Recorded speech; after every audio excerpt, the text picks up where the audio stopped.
Hey, Joe with Nelly Sportsline here, looking at college football for week 7. Hard to believe we're already halfway through the regular season. For Saturday, October 14th, I'm going to stay in the ACC. Last week we had a nice win with Georgia Tech. This week I'm going to go with Virginia Tech, number 140 in your schedule Saturday afternoon. They are a slight favorite hosting Wake Forest, currently minus 1.5. Now, I'm not sure how long Brent Pry is going to be able to last at Virginia Tech. He's just 5-12 now, a season and a half into his tenure with the Hokies. But there have been some encouraging signs the last few weeks after a rough start this season.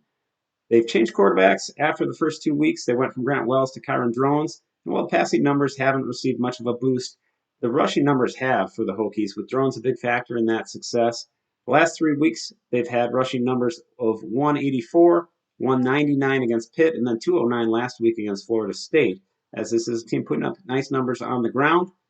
Wake Forest enters this game off back-to-back losses. They've averaged fewer than 23 points per game against FBS competition this season.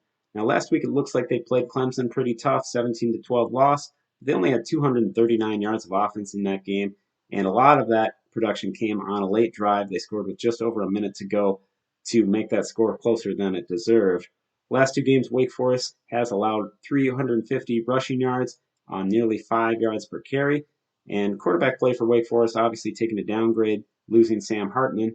Mitch Griffiths has 4 interceptions his past 3 games, and he's been sacked 22 times this season.